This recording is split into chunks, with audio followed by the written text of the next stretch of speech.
사연을 하나 다뤄보겠습니다. 최근에 제가 좀 우려했던 일인데 이게 또 마침 사연으로 올라와서 여러분들한테 설명도 드릴 겸 한번 사연 상담해보도록 하겠습니다. 공포감에 집을 샀는데 후회하는 분의 이야기입니다. 제가 운영하는 테이커스 co.kr 사연 신청란에 올려주신 내용이에요. 덜컥 패닉바잉으로 집을 산 것 같습니다. 점점점입니다. 닉네임이 재밌어요. 똑똑한 투자자가 되고 싶었는데 근데 이 글이 올라온 지 며칠 안 됐거든요. 그러니까 집을 사시자마자 지금 후회를 한 케이스입니다. 안녕하세요. 20대 후반 직장인입니다. 평소에 부익남 채널 영상만 열심히 보다가 이렇게 사연 신청을 처음 해봅니다. 지금 정신적으로 너무 힘들어요. 그래서 사연 신청을 하신 건데 사건의 발단은 이렇습니다. 일주일도 안 됐습니다. 이 사연이 올라온 게 직장이 분당이라서 분당 근처에 실거주 매물을 계속 보고 있었어요. 기숙사를 거주하고 있기 때문에 열심히 돈 모아가지고 2억을 모으셨어요. 그러니까 20대 후반인데 2억을 모았으면 상당히 많이 모은 거죠. 이걸로 마련한 상태였고 1인 가구라 분당의 정자, 미금, 소형 평수 아파트를 위주로 보고 있었습니다. 처음 임장은 올해 2월에 다녀왔어요. 그러니까 그 완전 불인인 거죠. 2월에 갔다 온 거니까, 처음 간 거니까. 20대 후반에 2월에 처음 임장 갔으면 당연히 부동산 관련된 경험은 뭐 없으실 거고, 다녀왔을 때는 정자, 미금, 청솔 뭐 이런 단지들 봤는데 가진 자본금 대비 대출을 너무 많이 받아야 되니까 잠시 마음을 접고 그냥 매물은 얼마 정도인가라고 살펴보기만 했었습니다. 그런데 올해 6월 들어가지고요, 보던 매물이 기본 2, 3천 호가가 뛴 거예요. 그리고 매물도 너무 사라지고 있는 추세라는 거를 발견하게 됐습니다. 그래서 주말에 급하게, 그러니까 이게 문제인데 매물이 사라지는데 또 급해. 그러니까 주말에 급하게 가신 거예요. 방문했는데 나온 매물 중에 실제 입주가 가능한 상태의 좋은 인테리어 매물을 덜컥 기준 호가보다 높은 금액에 실거주 매물로 계약하기로 결정을 했습니다. 그러니까 지금 마음이 급해가지고 갔더니 막 인테리어가 또 잘 돼 있는 거를 보고 막 덜컥 제일 비싸게 주고 사신 겁니다. 자, 아직도 계약하게 되었다는 게 실감도 좀 안 나고요. 막상 가계약금을 걸고 나니까 너무 심정이 어지럽습니다. 계약하게 되니까 갑자기 정부가 대출을 조인다고도 하고 이미 불장이라 올라타기엔 너무 늦었다는 이야기를 부익남 유튜브에서도 말씀해 주시고, 어차피 이미 불장이고 기숙사에서 좀 더 시드를 모아가지고 조정장에서 떨어진 매물을 사는 게 나을 것 같기도 하고, 기숙사에 계속 머물면서 이 정도 자본금에 대출을 껴가지고 더 좋은 위치에 혹은 더 큰 평수 갭투를 하는 게 나을 것 같다라는 잡생각이 듭니다. 그러니까 이분이 지금 작은 거, 소형 아파트를 그냥 사신 것 같아요. 패닉바잉이었다는 생각도 뒤늦게 드네요. 너무 공부를 하지 않고 덜컥 오르고 매물이 없다는 생각에 급하게 결정해버린 것 같다는 생각이 계속 들었습니다. 사연 신청한 이유는 이왕 이렇게 된 거 앞으로 어떻게 하면 좋을지, 상급지로 옮겨 탈 준비는 어떻게 하면 좋을지를 여쭤보고 싶어서 신청하게 됐습니다. 조금이나마 마음을 다스릴 수 있게끔 도와주시면 좋을 것 같습니다. 한마디로 잘 샀다는 얘기를 제가 하기를 원하시는 것 같아요. 사연이 당첨되면 좋겠네요 라고 적어주셨는데, 지금 제가 저번 주도 그렇고 막 저번 주에도 그랬고, 지금 초보자가 집 사는 거 좀 위험하니까 잘 사라, 조심해라 막 이렇게 얘기를 하는 이유가, 지금 아예 막 불인인데 불장에 돌아다니잖아요. 그러면 이런 일들을 겪게 되는 거예요. 저는요, 그냥 집을 살 생각까지는 없었고요. 그냥 뭐 가벼운 마음으로 그냥 공부한다고 돌아다녔었는데 어느 순간 계약서 썼어. 이런 일들이 일어납니다. 왜 그러냐? 이게 불장이라는 게 진짜 그 돌아다니면은 막 마음이 막 조급해져요. 내가 살 수 있는 아파트 단지는 딱 정해져 있는데 이 단지에 로얄동 로얄층이 막 없어져, 막 사라져. 그러면 이거 어떻게 해야 되지? 옆 단지를 막 가려고 보면은 마음에 안 들어. 이거 사야 되나? 막 이런 막 복잡스러운 마음. 근데 중개사분들이 뭐라고 합니까? 지금 안 사면은 더 올라가. 근데 진짜 더 올라가. 지금 안 사면 더 올라가. 근데 더 올라가. 이런 일들을 겪으면 이거 안 되겠다, 지금 안 사면 큰일 난다 하면서 처음에는 이성적으로 접근했다가 어느 순간 완전히 그냥 감성적으로 가는 거죠. 그러니까 내가 T인 줄 알았는데 완전 F야. 그러고 나서 계약을 하자마자 다시 T로 돌아와요. 이게 문제인 거지. T로 시작했다가 F로 계약을 하고 다시 T로 돌아오니까 이거 뭐지? 내가 잘못했나? 라는 생각이 들게 됩니다. 자, 이분은 20대 후반 직장인이고 1인 가구니까 소형 평수를 보기로 마음을 먹으셨나 봐요. 이게 문제죠. 우선 1인 가구인데 소형 평수를 본다는 건 잘못된 겁니다. 이따가 또 얘기를 할게요. 처음 임장은 올해 2월이고 매물은 얼마 정도인가 가볍게 살폈어요 라고 얘기를 해주셨는데, 이론 공부가 별로 안 돼 있는 상태에서 임장부터 가면 안 된다고 제가 말씀을 드렸는데, 이론 공부라는 거가 뭐냐라는 얘기를 하시는 분들도 있거든요. 그러니까 이론 공부가 뭐냐라고 얘기할 정도면은 더더욱 임장을 가시면 안 됩니다. 임장을 가는 거는 이렇게 할 때는 괜찮아요. 뭐냐면 하락장이거나 막 상대적으로 좀 막 횡보하거나 이럴 때는 공부 겸 해서 임장을 다니셔도 돼요. 왜냐면 어차피 나는 뭐 그때 별로 막 사고 싶지 않거든요.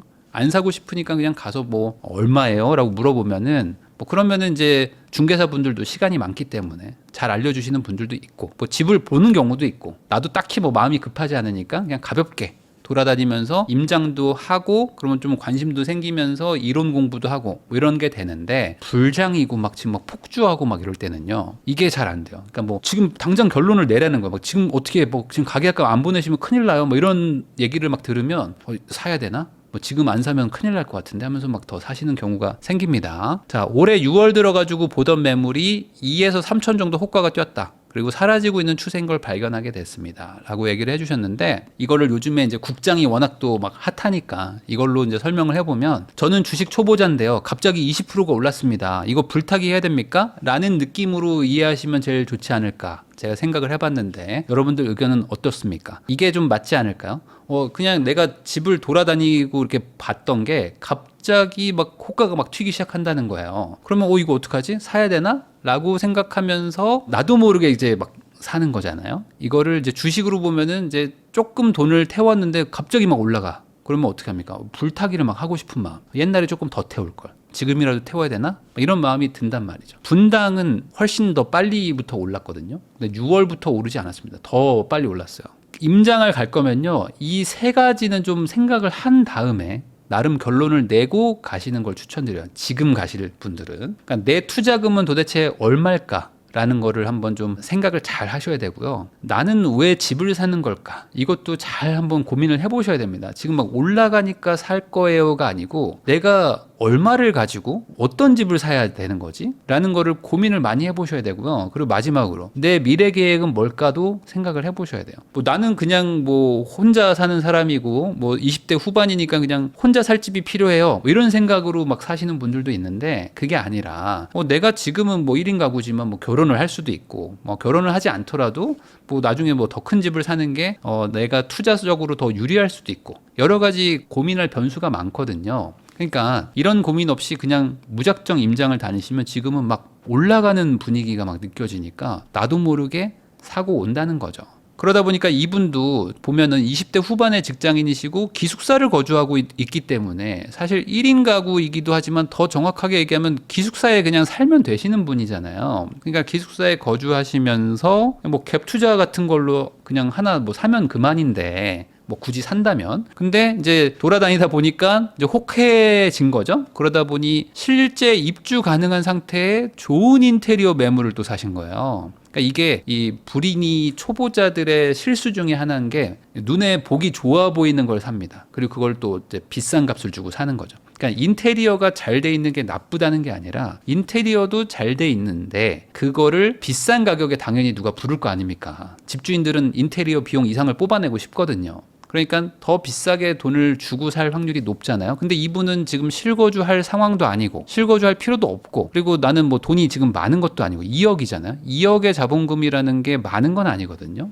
분당을 접근할 때는. 그러니까 그런 거를 고려하면 굳이 내가 뭐 이렇게 더 좋은 인테리어를 비싸게 주고 살 이유가 뭐가 있는가 이런 것들도 한번 생각을 해봐야 돼요. 그러니까 이분은 지금 기숙사 사는 20대 청년인데 갑자기 실거주할 만한 인테리어 잘 된 집을 사시게 된 겁니다. 그러니까 이게 불장 때 다니면 이런 일들이 일어날 수 있다. 왜냐면 특히 이제 분당도 낡은 동네다 보니까 인테리어 된 집하고 인테리어 안 된 집을 보잖아요. 그러면은 처음 초보자일 때는 아무래도 인테리어 된 집을 본 이후에는 인테리어 안 된 집을 이거 내가 이건 사는 게 아닌 것 같은데 라는 생각이 막 들 수밖에 없어요. 물론 이거를 뭐 인테리어를 해가지고 고쳐가지고 하는 게 얼마나 더 이득일지 아닐지를 판단하는 그런 근거도 좀 약하시고 그러니까 그냥 눈에 보기 좋으면 그냥 탁 사는 경우가 있습니다. 제가 물론 이분이 어떤 아파트 몇 평짜리를 얼마 주고 어떻게 샀는지까지는 제가 모르기 때문에 이분이 잘 샀다 안 샀다 말을 하는 건 아닙니다. 다만 이런 식으로 프로세스가 돌아갈 수 있기 때문에 지금 집 사러 다니는 분들은 조심하라는 거예요. 자, 가계약금을 걸고 나니까 너무 심정이 어지럽습니다 라고 얘기해 주셨는데 이것도 저는 조금 애매하거든요. 지금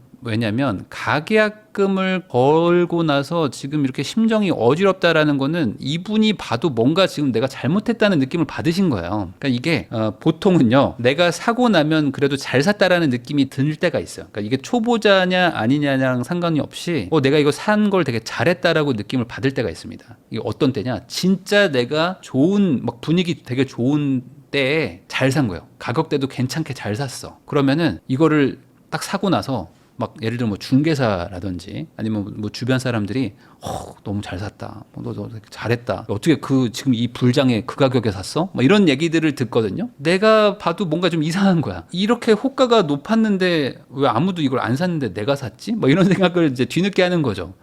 지금 이렇게 불장이면 이게 진작에 팔렸어야 됐는데 왜 내가 사게 됐지? 이런 그 나중에 깨달음 뭐 이런 것들이 느껴졌을 수도 있습니다. 그래서 이게 결론만 말하면은 전혀 준비가 좀 안 돼 있는 상태에서 매수했기 때문에 생기는 감정이다 라고 생각하시면 돼요. 잘 샀었을 수도 있습니다. 그리고 잘못 샀을 수도 있죠. 자, 근데 이게 어떤 프로세스냐, 사기 전에는요 호재만 보여요. 그러니까 사기 전에는 앞으로 더 올라갈 것 같고, 뭐 인테리어도 잘 돼 있고, 뭐 이제 중개사분이 그랬을 겁니다. 아우, 요즘에 이 정도 인테리어 하려면은, 아우, 요즘에 얼마나 물가가 비싼데, 아무리 못해도 한 7, 8천 들어. 근데 이거 봐, 이거 호가가 막 4천밖에 안 비싸잖아. 이거 사야 돼. 막 이런 식으로 얘기를 했을 수도 있어요. 그래서, 그런가 보다 하고 샀는데, 사고 나서 생각해 보니까, 잠깐만, 이게 맞나? 이렇게 된 집이라고 해서 전세를 뭐 많이 비싸게 받는 것도 아닌데 하면서 이제 복잡스러운 마음이 막 드는 거죠. 거기다가 2억을 가지고 계신 분이 집을 산 거기 때문에 나머지는 또 대출을 받아야 되잖아요. 그러니까 이 대출 받으면 이거 어떻게 내지 하면서 이제 막막한 그런 악재가 이제 보이기 시작하는 겁니다. 사기 전에는 호재만 보이고 사고 나면은 악재만 보인다. 요즘에는 가계약금만 해도 막 수천만 원을 겁니다. 그러니까 이거를 더 진행을 하는 게 맞을까 아닐까 이걸 지금 고민하고 계세요. 아직 계약서는 안 쓰신 것 같거든요. 아직. 자, 어디에 뭘 샀는지까지는 적어주시지 않으셔서 제가 알 수는 없지만 이 지역이요. 매매랑 전세 갭이 큰 지역이에요. 그리고 아까 말씀하셨던 그런 아파트 단지들도 다 매매 전세 갭이 큽니다. 그러면은 지금 이 지역들이 전고점을 다 회복하고 막 상승하고 있는 지역들이잖아요. 근데 전세가 올라가는 것보다 매매가가 더 빠르게 올라가고 있습니다. 그러면 이분이 돈이 많지 않은 상태에서 전고점을 뚫고 막 올라가는 거를 또 인테리어 됐다고 또 최고가를 주고 사셨다고 하니 지금 이 잔금은 어떻게 낼 것이며 앞으로 이걸 어떻게 유지를 할 것인가 이거에 대한 걱정을 안 할 수가 없단 말이죠. 여러분들도 한번 잘 생각을 해보세요. 이게 상위 지역에서 비선호 조건의 물건을 사는 게 맞을지 아니면은 뭐 중위 지역인데 그 중에서 막 대장 아파트, 대장 평형을 사는 게 맞을지 이거 둘 중에 뭘 사야 될까요? 예를 들어 이분은 분당이라는 되게 좋은 동네에서 소형 평수 그리고 뭐 낡은 아파트 그리고 그 안에서도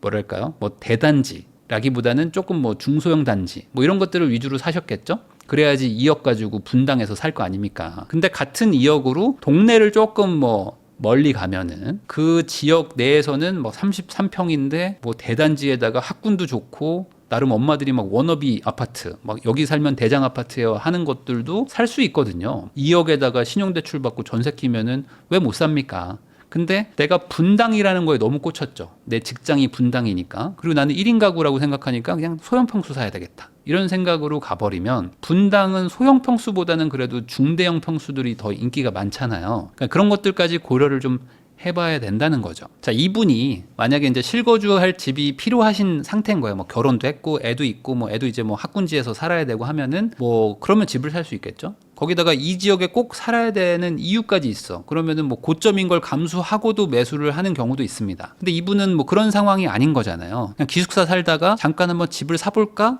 그런 마음으로 시작했는데 어느 순간 이 분당이라는 동네에 되게 소형 평수 아파트를 그것도 전세가가 낮은데 뭐 갭 차이가 되게 큰 거를 사신 거예요. 그럼 이제 대출 많이 받아가지고 실거주 할 수밖에 없단 말이죠. 가계약금을 걸고 나니까 너무 심정이 어지럽습니다. 이런 얘기를 계속 해주셨기 때문에 만약에 아직 정식 계약을 안 하셨다면 가계약금만 낸 거를 포기하고 해지도 가능할 수 있습니다. 요즘에는 그 이제 중개사분이 이렇게 거래를 하면서 문자도 보내주고 막 하거든요. 그런 거 보면은 가계약금을 포기하면은 뭐 계약이 해지된다 이렇게 얘기하는 경우도 있어요. 그러면 제 생각은 그렇습니다. 가계약금이 한 2천만 원 이하 정도로 만약에 지금 낸 상태로 계약은 안 한 상태라면은 계약을 조금 미뤄보는 것도 전 나쁘지 않다고 봅니다. 그러니까 뭐 왜 제가 이 얘기를 하냐면 이걸 잘 샀을 수도 있고 잘못 샀을 수도 있거든요. 2억 정도 있으신 분이기 때문에 한 2천만 원 정도 만약에 날린다고 하면은 잘못 샀다는 그런 리스크를 해결할 수 있잖아요. 이 정도만 포기하면. 그리고 저는 차라리 1억 8천에 뭐 신용대출 잘 받아가지고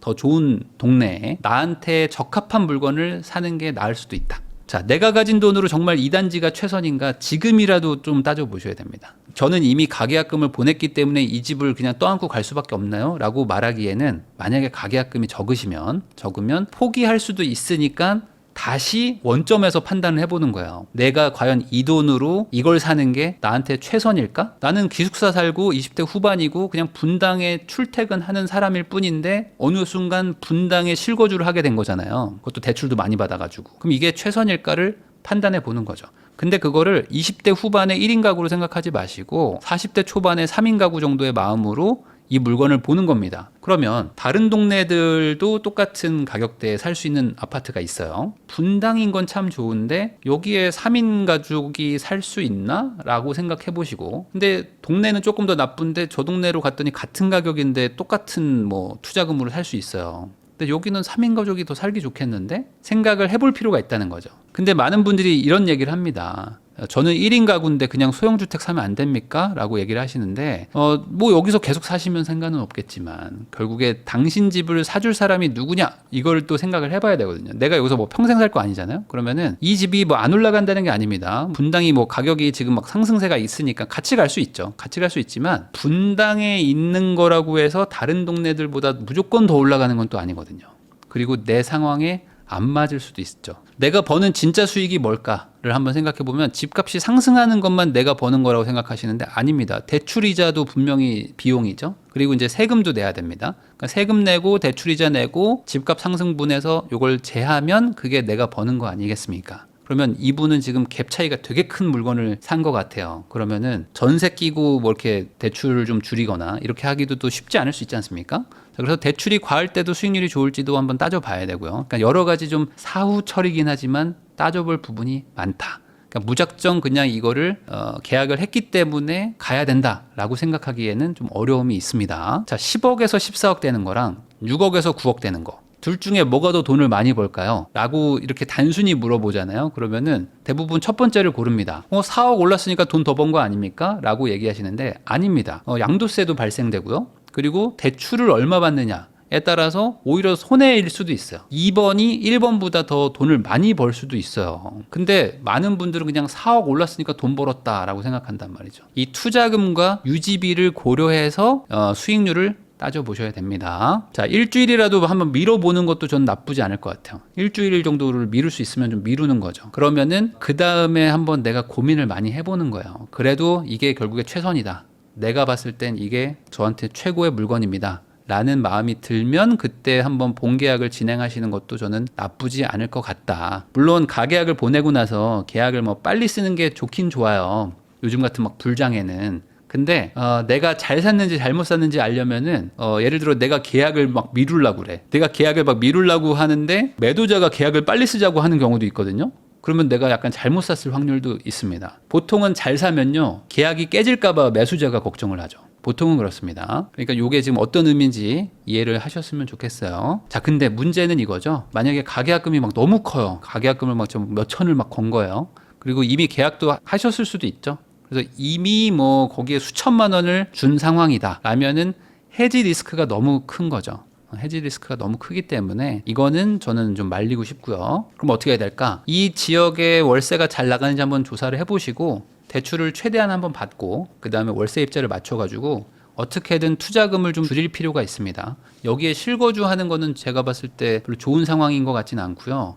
기숙사에서 거주할 수 있으면 거주를 하시고 나는 뭐 나중에 뭐 들어가든지 미래에 생각하자. 지금은 우선 기숙사에 있으면서 최대한 좀 비용을 줄이시고 그리고 여기도 투자금을 줄여야 된다. 근데 이제 기숙사에 있는 게 가능한지도 한번 알아보셔야 됩니다. 왜냐면은 또 유주택자는 또 기숙사에 못 살 수도 있잖아요. 그래서 지금 내가 해야 될 거는 세입자를 맞춰가지고 유지비를 줄이시고 대출을 많이 받아가지고 투자금을 좀 줄여야지만 유의미한 수익률이 나올 수가 있을 것이다. 자, 집값이 5천 올랐습니다. 그러면 뭐 기분 좋아야 되는데 남는 게 없어요 라고 말하시는 분들도 있거든요. 왜냐면 집값은 5천 올랐는데 막 1년 동안 막 이자 낸 게 막 몇천만 원이야. 그러면은 뭐 의미가 없는 거 아니겠습니까? 그러니까 이럴 수도 있기 때문에 사실 급등장은 좀 주의를 하셔야 돼요. 자, 저는 초보자입니다. 그런데 돈이 있어요. 이런 분들은 지금 너무 임장을 함부로 가는 게 좋지 않다고 저는 생각합니다. 그러니까 돈이 없어요. 돈이 없는데 초보자예요. 이러신 분들은 막 임장을 다니셔도 돼요. 뭐 집 내부를 보진 마시고요. 그건 민폐니까. 그냥 동네 분위기 보러 간다. 단지 구경하러 간다. 이런 거는 뭐 괜찮거든요. 그런 거 가셔도 되는데 저는 잘 모르는 초보자인데 지금 돈도 있어요.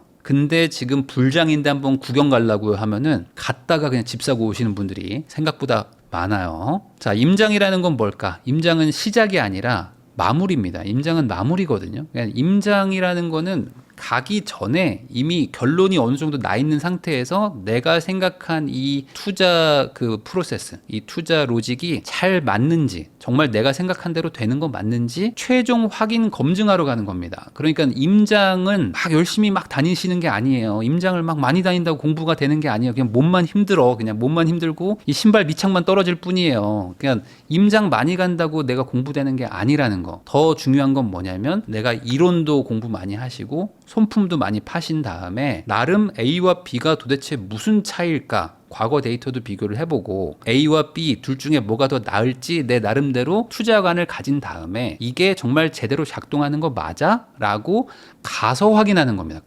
가보면 뭔가 배우겠지라는 개념이 아니라 내가 아는 게 진짜 작동하는 거 맞아? 라고 최종 확인하러 가는 것이다. 이렇게 생각하셔야지만 지금 같은 불장 때 실수하지 않을 수 있습니다. 계약하고 나면 사실 무르기도 힘들고 뭔가 대처하기가 힘든 게 부동산이에요. 그러니까 사기 전에 잘 고민하시고 사고 나면 어찌 보면은 그냥 이제 기도밖에 할 수 없다. 라는 게 부동산이라서 꼭 사기 전에 이성적인 판단하시길 바라겠습니다.